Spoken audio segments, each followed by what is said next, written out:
What is up, everybody? It's your boy Doody back again with another video. But before we get into this video, folks, I owe every one of you an apology. That's right. Yesterday's daily rap review that I posted early in the morning, there were a few comments people did notice, and I went back and double checked. And yes, the people that did notice were correct. I actually did watch the wrong daily rap video, so my apologies, folks. I'll go back and probably just private the video later. Again, my apologies. I was working on zero sleep, so I think I may have grabbed the first daily rap video that was posted on Phil's channel and didn't confirm the dates. So I just want to apologize. Yes, you guys were correct. Doody over here screwing up, so my apologies. I did confirm that today's video is the right one, and I double checked it with Phil's extremely irregular neckline and Miami chic gay outfit that he wore yesterday. So this is the file. There's no mistakes. So again, my apologies. Let's get into the daily rap. Let's see what Phil had to say on his misadventures. So let's get into it. Good evening, everyone. DSP here, and welcome to the daily wrap for what was Monday, the 1st of June, 2026. So the first real day where it kind of felt like we were pushing into summertime, even though summer's still a few weeks away. The vibe is there, right? I was dressed for the part for sure, and I was excited to chill with all of you here today on stream, and that's exactly what we did. What a day. Let's talk. Yes, he was dressed for the part. He looked like grandpa. He looked like Uncle Leo from Seinfeld visiting Florida. I don't understand why he decides to wear this type of clothing. It's not flattering, Phil. Really isn't. I know that, LTG broke your mind when he criticized you and called you a Walmart NPC and told you to work on your sexy. But I honestly, man, I think this is far worse, man. Just go back to wearing your regular t-shirts, brother. This teal color irregular t-shirt that you're wearing underneath the under the Hawaiian shirt, it just isn't working for you, man. Why is that neckline protruding? Why is it stretched out? And this is a new shirt, by the way. This isn't an old shirt, so it tells me that he probably bought it at Marshalls or TJ Maxx. It was on the discount clearance rack because it's in a regular fit. My God, and you know this guy doesn't try anything out when he goes shopping, bro. Why would anyone try this shirt out and say, yeah, this looks good, and buy it? It's insane. I don't know. Unless, of course, some people speculate that Kat actually does this clothes shopping, which I can see that. She probably goes to Marshalls. She doesn't want to spend a lot of money on Phil. She has $20 to her name, so she buys him like 10 shirts. I'm pretty sure that's what it is. And of course, he's too much of a wimp and a simp to actually say, no, I don't like this, take it back. So of course he just says, thank you, sweetie. Thank you, baby. I appreciate you buying me clothes. It reminds me of when my mommy used to buy me my clothes. Great memories, nostalgia. All right, let's keep going. All about it. So we started off today with the DSP morning show. Admittedly, didn't have many or any specific topics to really discuss, but instead just kind of hung out with the audience for about an hour to build up attendance for more Lego Batman. Had a good time. Talked a little bit about how I did order a new box of Pokemon cards, and we're still waiting for an ETA on when it'll arrive. There's no commitment from the United States Postal Service, but supposedly it's coming, and maybe it'll be here by Wednesday. We'll have to see. So we just hung out, and then after that, we jumped into a fun stream of Lego Batman. Completed a lot today. We actually did the mission that introduced Dick Grayson, also known as Robin, and fought Two-Face for the first time. Then we continued on with the plot and did the entire Poison Ivy questline, which included a mission with Kite Man, who had been infatuated, or I should say mind-controlled, with her, pheromones or whatever it is that mind controls people. And then there was a mission against Poison Ivy herself at the Botanical Garden. So 3 major story missions completed today. By the time that we were done with the stream, we had completed Chapter 3, and we're heading into Chapter 4, but there was some extra time. So at the tail end of that stream, I ended up doing some of the Riddler missions for the first time ever in the open Lego Gotham City, which was really fun to do. Now that we have Robin, we could do a whole bunch of these missions that previously we could not, and we were able to actually solve one of that Riddler challenges that we couldn't figure out earlier in the game and had stumped us. Then it was time for DSP Tries It, Korean fried chicken. Sorry, I didn't no, Phil doesn't get a round of applause for that. I hit the wrong button. My God, it's pathetic. The morning show, or whatever the hell he calls it, is just nothing but an advertisement for Pokemon cards. It's him literally sitting there reading chat, waiting for someone to throw him a $50 spot so that he can open up card packs. He spent the whole day begging people for $150 so that he can open up the last remaining 3 packs. And it's so pathetic, Phil. It really is. Like, again, man, you don't need to look so needy. It's pathetic and sad, and it's unbecoming of a person, especially a 44-year-old man. It just screams you're so desperate. And again, if it wasn't for one dent last night, you wouldn't have gotten those. You notice the trend here? It seems like it's one dent that just comes out of nowhere. And of course, another random account, you know, with the name Gamer in it, you know, that decided to plop down whatever $100 just so that Phil can actually open up card packs. So sad and pathetic, man. But the one thing you're noticing here, of course, is the grift is wearing away. He ended up buying another box, and if I'm hearing him correctly, he already purchased a 3rd box because, of course, he doesn't want to run into his issue where he doesn't have any cards available. Like today, he can't grift it today because there are no more card packs. So he's not going to be able to grift it for today, tomorrow, and maybe Thursday.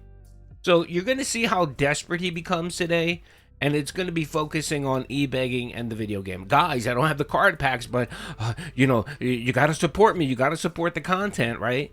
Even though the man has sold 36 card packs for $50 a pop, he literally made about $1,900, you know, and then some of them he did for free. So, you know, let's say he made about $1,500. He made $1,500 on a $300 investment, which I guess whatever, if people are willing to pay for that, you know, I'm not going to tell anyone how to waste their money. But my God, man, just chill and relax. Stop looking so fucking desperate, man. And I'm actually doing a video. I want to give a big shout out to Jay Gannon. He's my dude who actually posts weekly Phil's how much money he makes, how much money he gets in. He does weekly breakdowns, and then he does a monthly breakdown, and then he does a year over year. I'm actually going to be doing May's, so he did send me a DM with the screenshots, and oh my lord, it's very abysmal. And I mean, if it wasn't for the Pokemon card packs, Phil would have been extremely screwed. I mean, we're talking, again, 2023 numbers. Before Kino Casino, before Asmongold. It's bad for Phil. It's really bad. And, you know, I want to do that video because it clearly shows how desperate Phil is getting. And it's not going to end with Pokemon. As soon as that grift dries up, he's going to be full-fledged panic, worried about what's the next grift. And if you weren't on my podcast yesterday, we talked about this a little bit. And what we did was we actually we went back in the Wayback Machine and we pulled up the video of the end of the vest streak, and just the utter desperation on DSP's face when he realized that everything he had planned to do, you know, every grift with the vest, everything, all the time and effort and e-begging that he invested in the vest streak was just gone. And the look of horror on his face, where you could just see a man clearly had no plan B, didn't know what he was going to do, and was in sheer panic. And that's what we're going to get with the Pokemon. And of course, he'll pivot and he'll come up with a new grift, and the grift will be something very similar. Because of course, you know, DSP's idea of thinking outside the box is basically just pressing up against the box and looking inside. That's him. So of course, he's going to be like, all right, well, maybe you guys are bored of Pokemon. Let's do Magic the Gathering. Or how about some more WWE Champion cards? It's just going to be around cards. And no one's going to care. It's going to be like, Phil, you already did that. You already grifted it. We don't care anymore. Do something unique. Do something different. And he's not going to be able to. So of course he's going to flounder. He's going to focus back on gaming because he's a hard, true gamer, and that's his passion. And then when that dries up, which ultimately it will, he'll come up with a new grift. I mean, I've said this before. DSP is just the man of many grifts. Everything that actually makes him any amount of money or whatever is just a pure grift. And the thing is, I know some people might say, well, why are you calling it a grift? Maybe it's just as content ideas, right? I would say that for someone who actually shows a little bit of passion for what they're doing, he shows actually no passion for anything he's doing. And I want to give you guys a clear example that DSP Politics.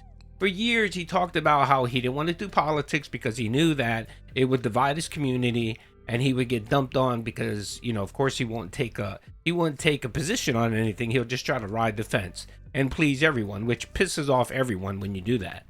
And he didn't want to do it, and he talked about he's apolitical, he's all about gaming, his content is all about distracting you from real world issues, right? That was his excuse.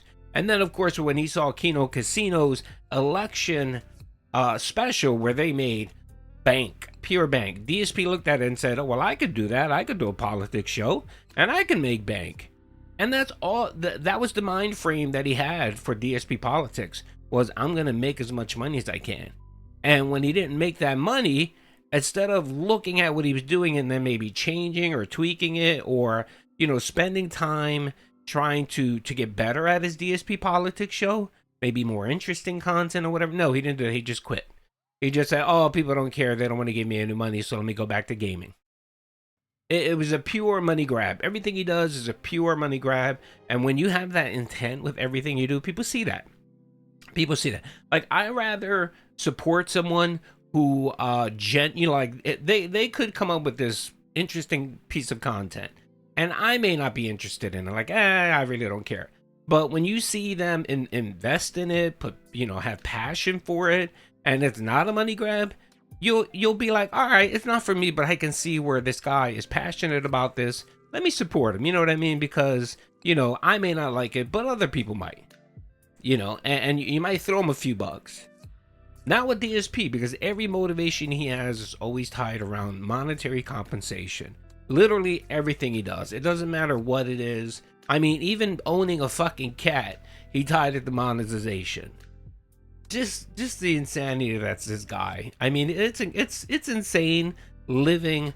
I wouldn't be able to do it. If I were to switch bodies with DSP, or switch places, no. I'd rather be a homeless bum, eating garbage out in the street than live DSP's life, because I personally just wouldn't be able to actually live with myself, in that context. I just wouldn't be able to do it.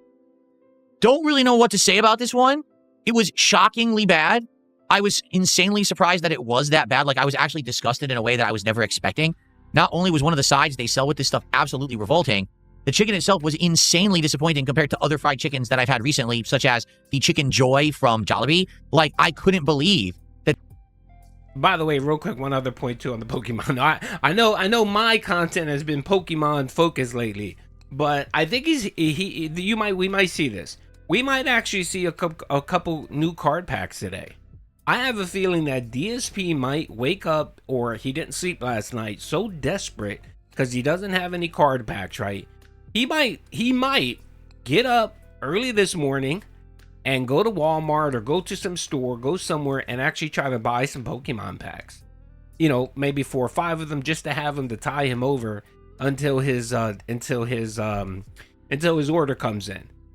I'm telling you right now, if Phil comes in today on the Daily Wrap, or not the Daily Wrap, if he comes in on the morning show and he has card packs just out of nowhere, and he's like, yeah, I went out this morning and I bought some card packs before the show, man, that's going to be super telling. He literally was so desperate for money that he actually left his house. I know most people look at that and say, well, that's not a big deal. We're talking about the hermit, DSP, the man that avoids going out. Again, if you watch my podcast from yesterday, we watched the video where he had a meltdown because Amazon didn't deliver medicine to him, and him and Kat were sick. So instead of getting his ass out of the house and driving down the block to his local CVS or Walgreens, which he literally has one, literally a block down from his house. Instead of doing that, he went on some fucking raging rant about Amazon, screwing him over and not getting him his medication. The insanity that is DSP. So if he comes today and he has packs and he says he actually went and bought them, my lord, man, the addiction is real. All right, so let's keep going. They were selling it as gourmet chicken, and that's what they gave me. So if you weren't there live, definitely check out the episode. It's live over on DSP Reacts. And to be frank, I do think it was actually one of the worst things I have tried on DSP Tries It in a very, very long time. I think you'll enjoy the episode. If at least you just want to see me react in a way like, oh my God, you definitely want to check out the episode if you haven't seen it yet. So give it a look. It is the featured video right now. Well, actually, it's not. Oh, crap. Let me set that up right now. Oh, wait, yes, it is. I did make it the featured video on the DSP Reacts channel. Give it a look, and I hope that you enjoy the episode, okay? So, first stream, had good attendance, good engagement, pretty good support. Not amazing, but not terrible either. It was pretty good, so no complaints there, okay? Second stream was... Can you tell us why exactly there was why the support wasn't amazing, Phil? Because nobody gave you $50 for a card pack. That's why. Again, if it wasn't for these card packs, man, he would be down bad. I'm noticing a trend here where he's making, on average, like his daily goal for streams is he's peaking at about $100. That's typically seems to be his high mark every stream now is $100. Like he hit $100 and the support just dries up. Like that's all his dents can afford per stream. So it's interesting to see that, and he seems to be hitting the goal now when, you know, someone buys a card pack. So again, I want to see how his streams, you know, how the streams do financially once the Pokemon Fever grift wears off. I can't wait for that moment because it's going to be glorious. We may get some more crash outs. TCG Card Shop Simulator. Now, I'd already told everyone I'm going to open a pack of Pokemon cards whenever we're going to play a card shop game or whenever we're going to play a Pokemon game, right? And tonight was no exception. In fact, you can see behind me here, you probably didn't notice some of the cards are sitting right here. We had 3 packs left in my first ever box of Pokemon cards, okay? And so I told everyone, hey, since we got 3 packs left, 1 pack is free. If we get support tonight, 2 more packs, you know, $50, I will open those packs. So, yes, we got support tonight. Yes, we opened all 3 packs, and that concludes my first box of Pokemon cards. Did we get something super ultra rare? No. We basically got 1 more hit, and the card just wasn't very valuable. Looked nice, but that was it. So, basically, at the very end of that stream, if you want to really see what it's like to open up a whole box of Pokemon cards and see what you end up with, check out the second video tonight of the TCG Card Shop Simulator gameplay, because the whole second half, that half an hour, is me unpacking and then showing you everything I've gotten. I brought up my albums and everything. And yeah, I mean, let this be a cautionary tale for those who are thinking, oh man, I can just be like this guy who got lucky and bought a box and got rich and stuff. It ain't like that, okay? I had fun doing it, don't get me wrong, and it works for my content, so I'm going to keep it up, and I got another box on the way, like I've already said, but you really got to see it for what it is. It's gambling, and it's not everyone who's going to win. There's going to be a significant amount of people who spend a lot of money, and they just don't get anything out of it, okay? This is glorious. This is glorious. Everyone has in their life that one relative or friend that has substance abuse issues. And it's interesting how most of them know exactly that what they're doing is harmful. And they try to warn everyone, but yet refuse to change their life. He's literally trying to give a PSA on gambling, gotcha game addictions. When this man has spent how many years of his life in gambling addiction, in the gotcha game addictions? How many years did he spend on Supercard and WWE Champions and even the WWE Champions trading cards? And now, of course, the Pokemon cards. He literally will sit there with a straight face and tell you that it's not good for you, it's bad, and still do it. That is insane.